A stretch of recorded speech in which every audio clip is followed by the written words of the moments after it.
Well, a lot to cover for you this morning. We are following a developing story, Baltimore burning. The governor declaring a state of emergency, deploying the National Guard on city streets. The mayor ordering a citywide curfew to try and help calm the rioting. And devastation from the massive earthquake in Nepal is getting worse, and it's affecting us right here at home. We'll tell you how. And a little bit later today, Governor Jay Inslee will pass a bill that could help protect people who are suffering from mental illness. We'll tell you about that in just a few minutes this morning on The Wake Up Show. Wake up, you gotta rise to the sun, and here it comes, it's time to make the best of what you got to give. It's all about rising, and I wanna be there. Good morning, it's 5 o'clock. You're watching The Wake Up Show on KHQ. I'm Kalai Chalk. And I'm Sean Owsley alongside Leslie Lowe. And she's shining bright today, and the forecast is looking tremendous. I think that's why I'm so happy. Really? I mean, you can't go wrong with sunshine in 70s. That makes everybody happy. So let's get to it. As you're headed out the door today, we've got great conditions. They're mild. In fact, we're sitting at 48 degrees in Spokane right now. We've got winds from the east-northeast at 9 miles per hour.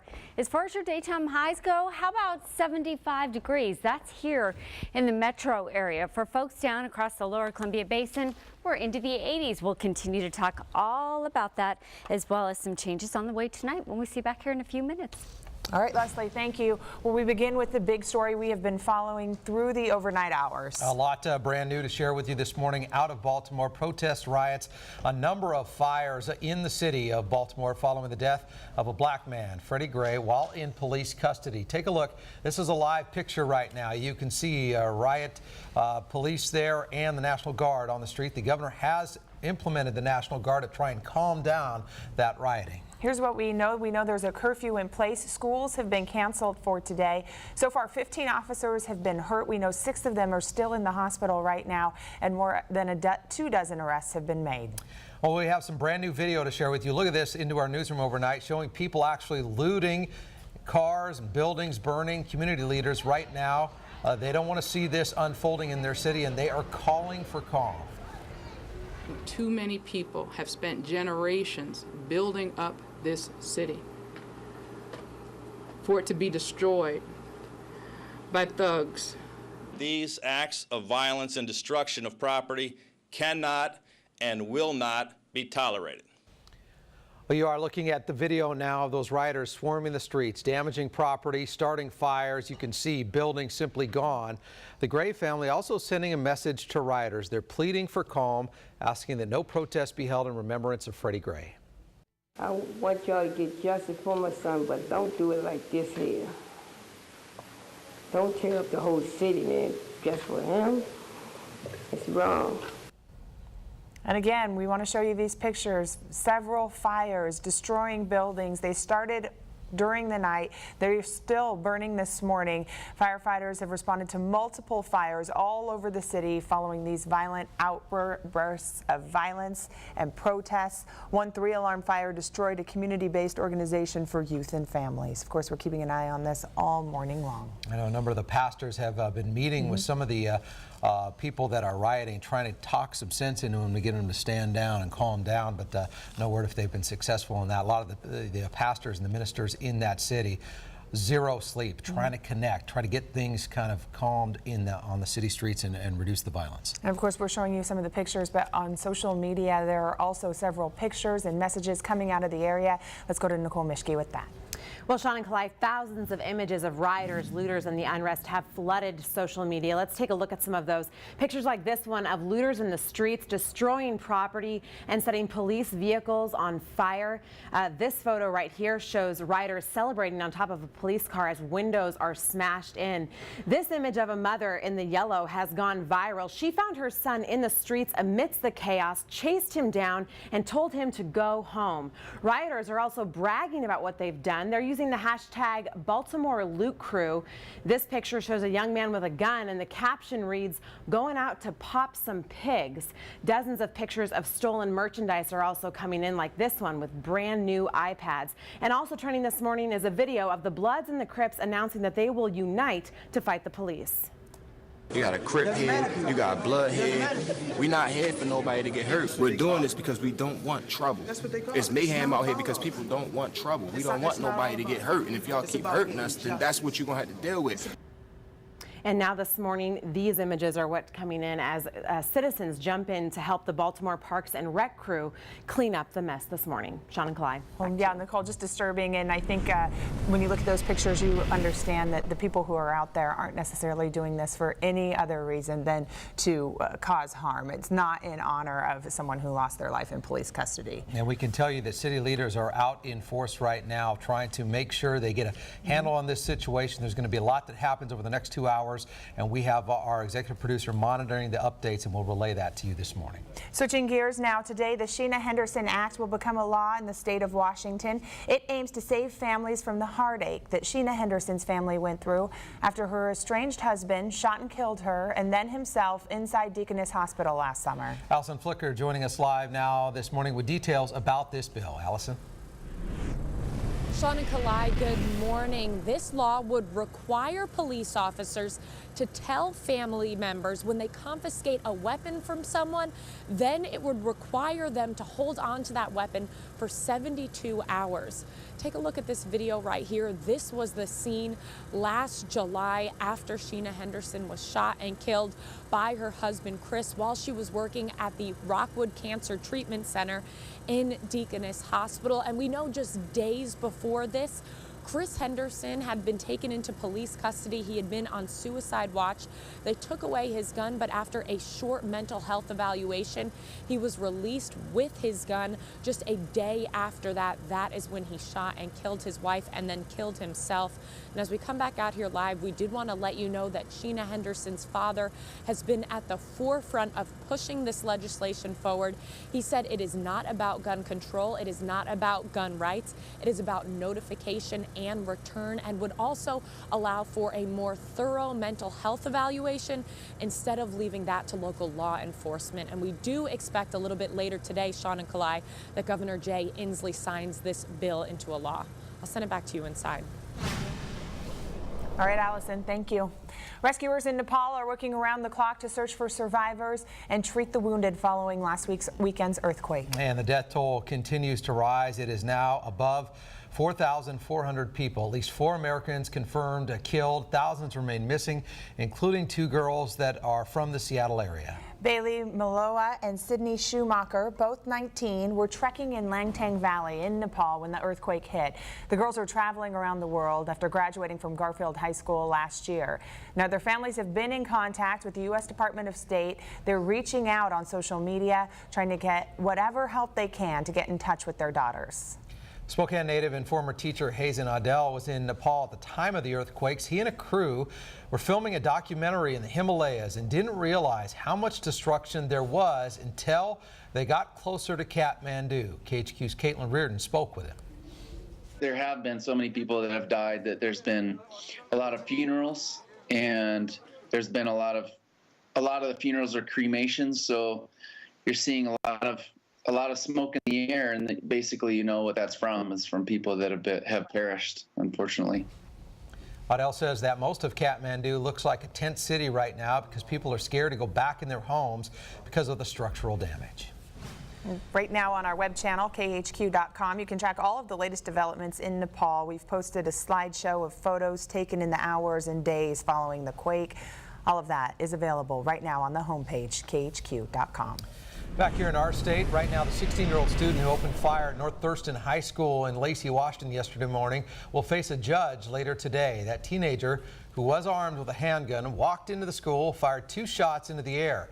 Brady Olson, who teaches advanced placement government and civics, saw what was happening in his school and quickly tackled the shooter. No one was hurt. Terrified parents then rushed to the school to get their children. Nobody was in the hallway when we went out there, and then the teachers pulled us into the room and we had to stay in there. What was their reaction like? Were they frightened? Yeah, they were screaming. The first thing you think is your kid right away. You don't, no matter what the scenario is, you're picturing the worst, obviously, but it's very nice to know that there's a teacher there that was able to tackle the student, and I'm very happy that teacher was there. Well, teenager told detectives he never intended to hurt anyone and that he was recently having some problems with personal relationships. On the money this morning, if you are looking for a job, you might be in luck. Zero Res hosting an open house job fair on Thursday. Here are the specifics for you.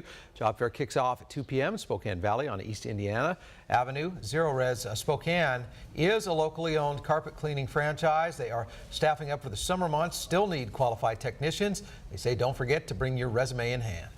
It's almost that time again. The world's largest 3-on-3 basketball tournament, Hoop Fest, is a little more than a month away. And this year, teams are getting something new. They're getting practice. Organizers plan to have a few courts open on registration check-in day, which is June 26th.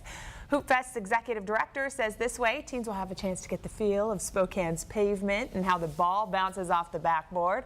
The 26th annual competition tips off Saturday, June 27th, and continues through Sunday, June 28th. Yeah, basketball takes over the city, and there's a rumor going around that you got a mean crossover dribble. Maybe one day a long time ago I used to. I did participate in Hoop Fest once. How'd it go? I think we came up with the consolation T-shirts. Really?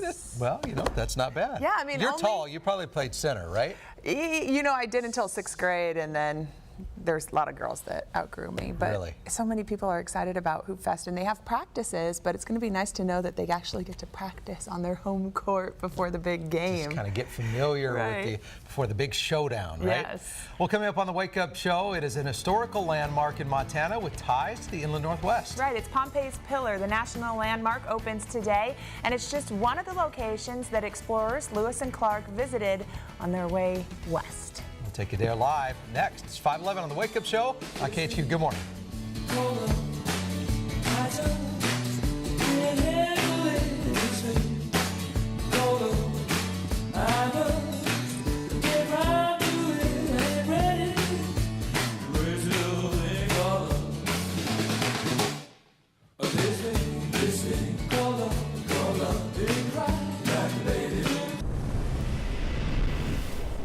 Welcome back to the Wake Up Show. One of Montana's most famous landmarks is getting set to open for the season. It's Pompey's Pillar, and back in 1806, Captain William Clark, part of the Lewis and Clark expedition, signed his name on the landmark. According to the Bureau of Land Management, it is the only remaining visual evidence of the Lewis and Clark expedition. Pretty cool. Wake Up Montana. Scott Beadle joining us live from Pompey's Pillar this morning, and you're beating the crowd. You're ahead of the curve, Scott. Good morning. Good morning. That's kind of the idea there, Sean and Kalai. We are right here at the spot. Right behind us is where William Clark signed his name. And Jonathan Peart is joining us this morning from the Friends of Pompey's Pillar. Thanks for being here. Good morning. So take us back to 209 years ago. What was the scene here? Well, what was going on as the Lewis and Clark expedition was winding down, Clark and Lewis split up, and William Clark came down Bozeman Pass and down the Yellowstone River, and on that trip he stopped at Pompey's Pillar, went to the top, went around, and as you can see, he etched his name here July 25th, 1806. It's the last visible physical evidence on the Lewis and Clark trail that they were ever out here. And the monument will be opening up for the season for the public this weekend. And a little bit later in the summer, we've got the big event, Clark Days. What can visitors expect from that? Well, a lot of reenactment, a lot of history, both the local area as well as Lewis and Clark. Lots of children's activities, just lots of things going on and helping to help celebrate this historic event that took place so long ago. All right. Well, if you're up for an impromptu road trip, you can make it out here as early as this weekend. And if you want to see the big event, it's coming up in July. But for now, from Pompey's Pillar, I'm Scott Beadle. We'll send it back to you, Sean and Kalai. All right, very good, Scott. And give us a perspective of where exactly in Montana Pompey's Pillar is. All right. If you're looking at a map, you find Billings kind of in the eastern part of the state. Pompey's Pillar is going to be about 30 miles east of there. All right, Scott Beadle live for us. Our Wake Up Montana crew hard at work in Big Sky country. Yeah, it's nice to hear from our friends in Montana. We know we have a lot of viewers in Montana as well. Yeah, you got roots there. You kind of cut your teeth coming up there. Right, Kalispell, Missoula. I loved it so much. I bet you're a big star in Montana. I don't know about that, but I'll tell you what, it's beautiful, Leslie Lowe. It's absolutely gorgeous in northwestern Montana. Much like Leslie's forecast today. I love Montana, beautiful state. And that was kind of a cool interview. That's interesting. I think that's a road trip down the road. So let's talk about what we can expect as you're headed out the door this morning. This pretty much spells it out. It is a beautiful day across Spokane. We've got mainly clear skies. We've got mild temperatures sitting at 48 degrees currently in the Spokane area. A little bit cooler as we head further over to the east and up to the north. 43 in Coeur d'Alene. We've got 30s though for Sandpoint. I would expect a low to mid 30s for places like Bonners Ferry, Sandpoint, down through the Rathdrum Prairie, Spirit Lake, all the way across the northern tier. But south of I-90, that's where we've got the 50s in place from Pullman into Walla Walla, Wenatchee, starting out at 50 degrees. Our highs today, mid to upper 70s, low 80s for just about everybody. 83 degrees today in the LC Valley. Over in Montana, our friends in Kalispell today checking in at 77 degrees, and we've got 80 degrees, our expected high today in Libby. So here's the lowdown. We have got a gorgeous day ahead. Sunshine, 70s, even those 80s on place. However, a cold front, a fast-moving cold front going to brush through in the overnight hours tonight. And what that will bring is some showers, some thunderstorms, and some gusty winds, those lingering through early tomorrow morning. But then we've got a return to high pressure. That means a return to more beautiful weather in that 7-day forecast. Sky Tracker here showing that system making its way onshore. And as I walk you through the timing on this is at 7 o'clock. There it comes as we head into the 5 o'clock hour. We're still in the clear on the east side of the state. Showers though along the west side of the state. It's tonight and into tomorrow morning that we start to see that band develop. And look, areas shaded in yellow, that's where we see that possibility of some thunderstorms. By 7 o'clock tomorrow morning, the system now over into North Idaho, clearing out back behind. That means high pressure building back in across the Pacific Northwest. Now we will see some colder air back behind this cold front, so temperatures a little bit cooler than our 75 that we'll be seeing for today. But see all that sunshine in the 7-day forecast. And Bloomsday Sunday, of course, we've got a lot of folks headed our direction. Sunshine and 65 degrees. That's perfect running weather. I like the sound of that. I'll take it, Leslie. Thank you. Well, coming up in our Fast Forward segment, the Supreme Court is set to make a ruling on same-sex marriages, and there's a major dinner planned at the White House tonight.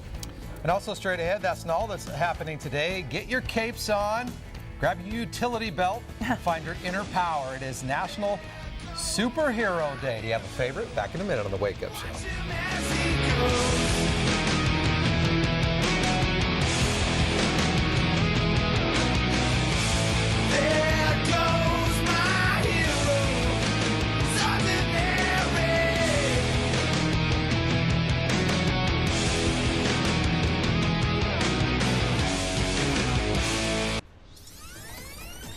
Time now to fast forward to a story making big headlines this morning. Issue of same-sex marriage back before the nation's highest court in the day ahead. And here's what they're considering. People have been lining up at the Supreme Court to hear the arguments. Right now, the issue is whether states must issue marriage licenses to same-sex couples and recognize marriages from other states.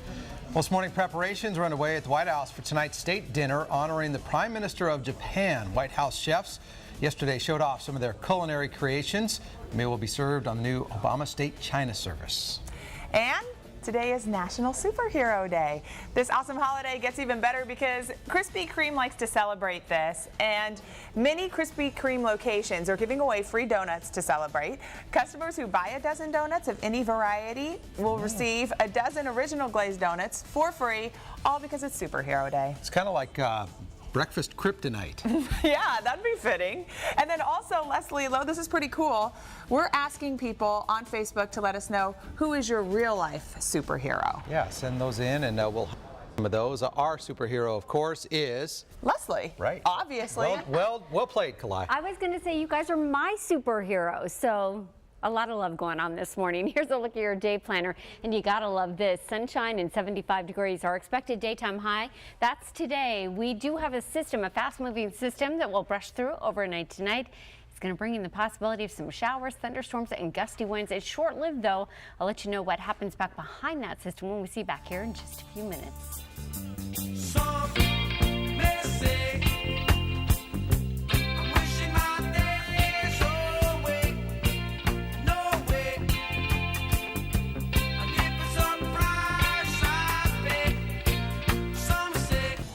Riots riots in Baltimore, looting, fires, protests, and now the National Guard has been called in. It's all in response to the questionable death of a man in police custody. We'll show you what's happening right now, straight ahead. This morning, a Spokane woman is in critical condition after she crashed her bike into an SUV. What police are advising pedestrians to do now that the weather is warming up. It is time to wake up. It's 5:30 on a Tuesday? Tuesday, a little foggy. Good morning, I'm Sean House. Good morning, I'm Kalai Chalk, and Leslie Lowe is here with some great news. Some great news. Sean might be a little foggy, but there is no fog outside right now, so we're good to go. I see what you did there. there. We're good to go. It's actually beautiful. In fact, here's a live look over downtown Spokane, where we've got mainly clear skies and very comfortable temperatures, sitting at 48 degrees for Spokane, 42 in the Spokane Valley, 48 degrees out towards the West Plains, but if you're headed out towards Fairchild Air Force Base, all of our servicemen and women, 41 degrees is our current temperature. In general, we are seeing those temperatures in the 40s, low to mid, 43 degrees right now in Coeur d'Alene. But look at our highs today, set to hit 75 degrees. We will take that and enjoy it because we do have a cool down on the way back behind a system that's on the move for tonight. We'll talk all about that when we see you back here in just a few minutes. Sean, Clay. Okay, Leslie, thanks. And now to that big story we've been following through the overnight hours. Yeah, we have a lot to catch you up on what is happening in the city of Baltimore this morning. Take a look. Protests, riots, and fires in Baltimore following the death of a black man, Freddie Gray, while he was in police custody in a ride on a police vehicle. Take a look at this live picture from Baltimore right now, and here's what you can see. Look at the streets, sparse right now. You can see a lot of people out wandering. The National Guard has been called in. They are in place on the streets there. There is a curfew in place. Schools have been shut down for the day. And this comes following a night of rioting, of looting, of fires.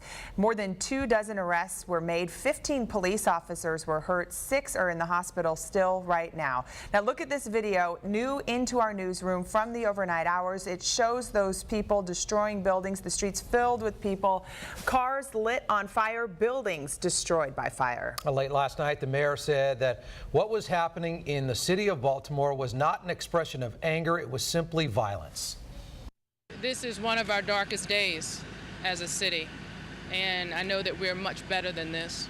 What you saw tonight, the demonstration by the faith community coming together to take to the streets, I think speaks to the real heart and soul of our city, that we are not going to allow our beautiful city to be destroyed.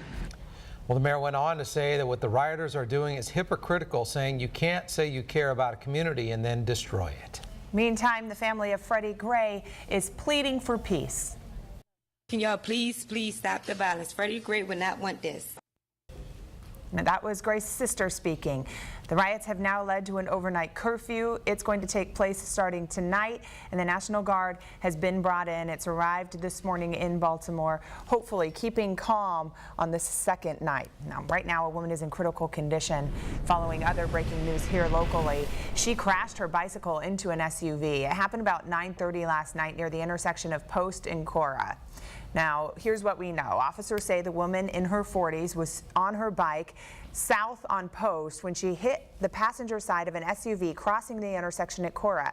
The driver and the passenger say they didn't see her until it was too late. If you're on a bicycle, do things not only to be more visible for yourself, but stay in visible places, trying to avoid blind spots in vehicles. And very importantly is try to predict where the next danger is going to be coming from and have a plan on how to avoid those. Police say that the bicyclist was wearing a helmet, but her bike didn't have any lights or safety equipment on it for night riding. New details on the shooting we told you about this weekend. The Spokane County Medical Examiner now says that the 36-year-old man who died of an accidental gunshot wound on Saturday was hit in the thigh and is now saying it was not an accident. That's different than what police said over the weekend. The man has been identified as David J. Darling. Darling was found unconscious by a Spokane police officer in his car on 5th and Magnolia. The medical examiner's report says that the bullet severed his femoral artery. Well, this morning, police are investigating threats made against Marysville-Pilchuck High School. Those threats coming just months after another shooting left 5 students dead, including the gunman. Students were sent home early yesterday after that school received the threat. Police say the call is similar to previous hoax calls the schools received in past months. To a crime tracker alert this morning, police in Graham, Washington looking for a driver who almost ran over 3 students who were getting onto a school bus. You're going to see what happened in this video. Take a look. You will see the children moving back as the white SUV speeds actually between the stopped bus and them as they approach it. Watch here. Look at that. Look how close that was to those young children. Police are now searching this morning for the driver of a GMC Jimmy with a sunroof and tinted windows. They say the driver went into a ditch to pass the bus, never even stopped to check on the students. Police are now offering a $1,000 reward for any information that leads to an arrest. Scary video. Yeah. Well, right now, the folks at Second Harvest are working on adding a new kitchen to their facilities to help low-income families learn how to cook more nutritious meals. And Allison Flicker is live this morning from Second Harvest with details about the project. Good morning, Allison. Sean and Kalai, good morning. These are some of the foods right here that the folks at Second Harvest distribute throughout Eastern Washington, and that's what held in this warehouse. But take a look in here. Now the folks at Second Harvest will be teaching some of the people who use some of these foods how to more healthily prepare those foods in their brand new kitchen. The whole focus of this new kitchen is to turn hunger into health, and so they'll be having folks come in here, take cooking classes, and learn how to prepare healthy meals, because this will help them become more productive and also more sustainable. Take a look at this video right here. We got a little cooking class. This is similar to what folks who come to this class will do. There's volunteers from WSU Extension Spokane who will be teaching these, as long as a lot of other local industries. We talked to Melissa Cloninger at Second Harvest, and here's why they are so excited about this new kitchen. A dream come true as soon as it's finished. This project will enable us to take clients, the folks who are currently receiving food assistance from a neighborhood food bank that we supply, from hunger to health. As we come back out here live into this brand new kitchen. Again, take a look in here. It doesn't totally look like a kitchen yet. They hope to have all of this construction done by June, and then by July and August they'll start hosting some of these classes. We did want to let you know that the folks at Second Harvest are still looking for donations to complete this project, so we put the link to donate if you wanted to help them out with their brand new kitchen up on our website, KHQ.com. Sean, I'll send it back to you inside. All right, thanks very much, Allison. Well, we are now mere days away from Bloomsday 2015. If you haven't signed up just yet, you still have some time. Late registration will be held through this Saturday. You can register from Friday from 11:30 in the morning till 8 p.m. and Saturday from 9 until 6:30 at the Spokane Convention Center. You will have to pay a late entry fee of $35. If you miss those 2 days, though, you are out of luck. No entries are accepted on race day Sunday. However, if you want to stay home but you still want to soak in all of the Bloomsday sights, we'll be broadcasting all morning long, 7 to 8 on KHQ, 7 to 10 on SWX. Now, if your cars are still parked on the Bloomsday route today, you will be towed today. The south side of Riverside from Jefferson to Hemlock will be swept by street cleaners. Well, May Day is known as International Workers' Day, and demonstrators are planning protests in Seattle. Police are expecting 3 rallies Friday, one at 10:30, one in the mid-afternoon, and then one at night. The mid-afternoon march is usually a peaceful demonstration about immigration rights. This year, the rally is organized by the group called Black Lives Matter. Right now, a lot of you are at home cooking breakfast and getting yourself and the kids ready to head out the door. And Diana Enke is just like you. Her morning routine includes getting her 2 kids ready for the day before she drops them off at daycare and heads to school at Spokane Falls. But unlike others, Diana has a past that has the potential to derail every decision she makes. It does a number on everybody, and it's long-term damage. I've been told that I'm very stoic with my emotions. I don't express emotion very well. Tonight we'll tell you what Diana lived through and why many young people just like her are set up to fail, who they are, and why they have to fight and claw their way to a normal life. The story On Their Own airs tonight at 6 o'clock. Well, at 5:39, coming up after the break, Leslie Lowe is doing work this morning. She has your forecast right ahead. And also, we're following the other major international story. Thousands of people around the world are rushing to help people in Nepal right now. How you can do your part, even if you can't leave the inland Northwest. We'll talk with the president of the international aid group, CARE. I'm learning to fly, but I ain't got wings. Coming down is the hardest thing. Well, the good old days may not be. Good morning, I'm Lindsay Joy. Coming up tonight on SWX Tonight, the Seattle Mariners go for back-to-back wins against the Texas Rangers. We'll have the highlights tonight from Arlington. Plus another team that's coming off a win, the Spokane Shock. We'll catch up with the Shock as they get ready for a road trip this weekend in New Orleans. That's all coming up at 10:30 on SWX. We'll see you then. Watch KHQ Local News and Ellen live or on demand on your mobile device by downloading the Watch KHQ free mobile app.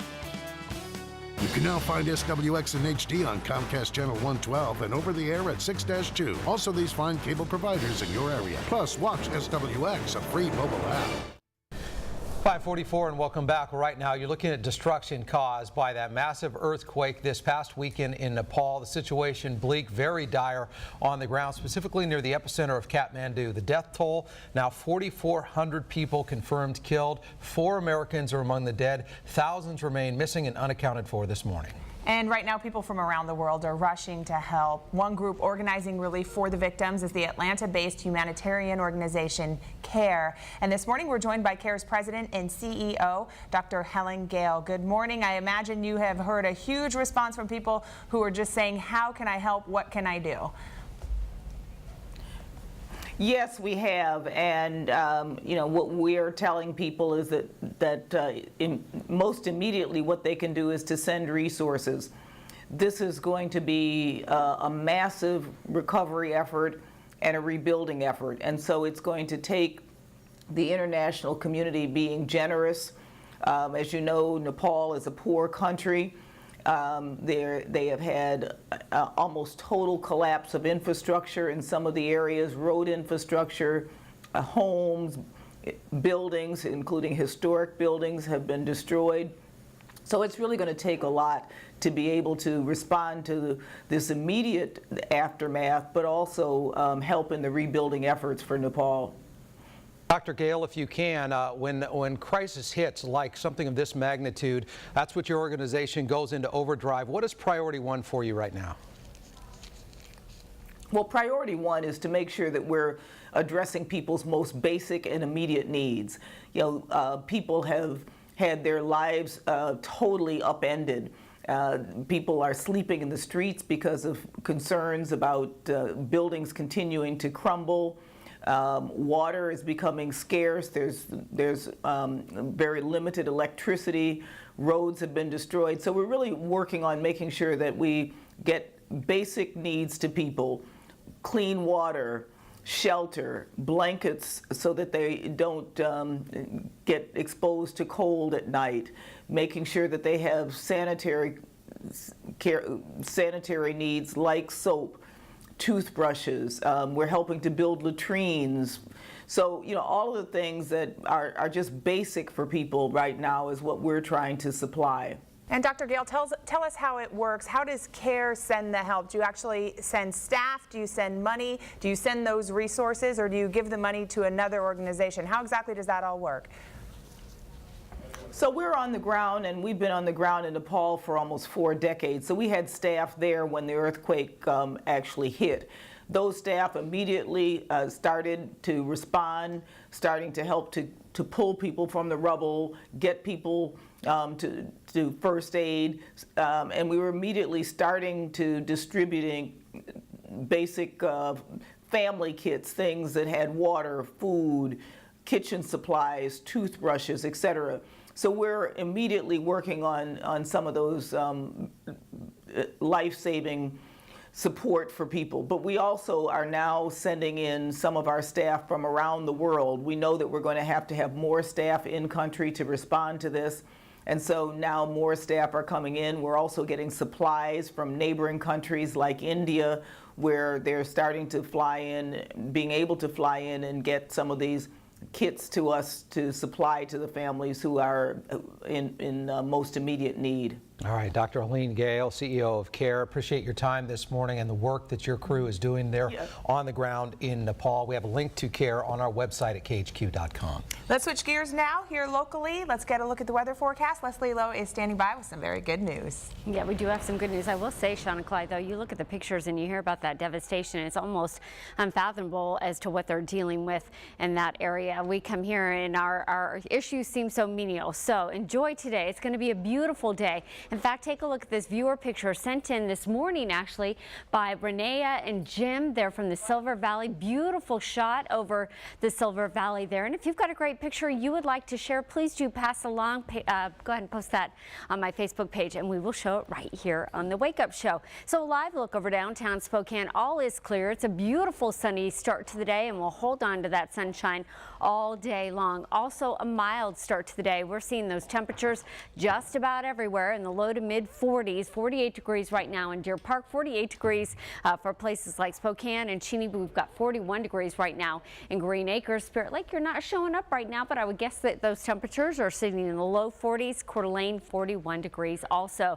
I want to step back out of the way actually and show you these daytime highs for today. Everybody's seeing temperatures in the mid to upper 70s. How about 80s for places like Libby, Lewiston, Walla Walla, Tri-Cities, all seeing those temperatures in the low 80s. So beautiful day. Sky tracker showing that high pressure in place, but here's our next weather maker. You can see the system moving on shore and some showers already developing up across the northwestern corner. I want to walk you through our future cast. Let's talk about timing, because as you're headed out the door today, you need the sunglasses. It will be beautiful, and it will be a nice day for the kids out on the playground. I was actually out in Airway Heights yesterday, and a lot of the kids on the playground were wearing the shorts. It's definitely shorts weather by afternoon, but you need those sweatshirts and those light jackets as you head out the door. This is at 11 o'clock tonight, and there's that system starting to push into the metro area. We're seeing some showers develop in those areas shaded in yellow. That's where we could potentially see not only brief but heavy downpours, but the possibility of some thunderstorms and some gusty winds. Those gusty winds will last through a good part of the morning hours, but the system's starting to move off, and it will move out pretty quickly. That means high pressure building back in behind that system, and that means a return to beautiful blue skies and sunshine. Temperatures a little bit cooler. We're back down into the 60s, but Bloomsday weekend, so far so good. We've got a lot of people headed to town this weekend, and we're going to see a pretty nice weekend ahead. Sounds good. And I heard you said you went to Airway Heights yesterday? Yes. We got to give Leslie a plug, because she is always out and about doing community events. I think you've done 4 in the last 4 days, right? Not bad, right? I love it, though. How do you do it?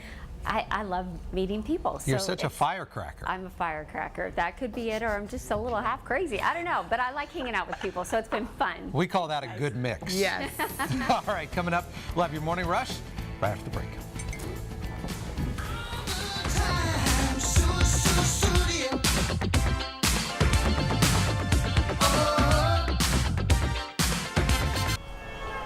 In Morning Rush, legislation allowing Congress to review and even reject a nuclear deal with Iran goes before the Senate today. Supporters are trying to protect it from lawmakers looking to add other amendments to it that could be controversial. Well, the bill approved by the Senate Foreign Relations Committee has gained the approval of President Obama, but any changes could sink it altogether. Well, this ship is getting in tip-top shape. The USS Constitution, also known as Old Ironside, set for a major makeover. The oldest commissioned warship afloat, heading for dry dock to be restored and repaired. She's expected to be back in the water the next couple of years. Here's a look at your day planner. 75 degrees are expected high today. Lots of sunshine, a little bit of cool down on the way with a system on the move tonight. We'll talk about that after the break. Lately, honey, you can't dress flashy till you spend a lot of money. Everybody's talking about the new sound, funny, but it's still rock and roll.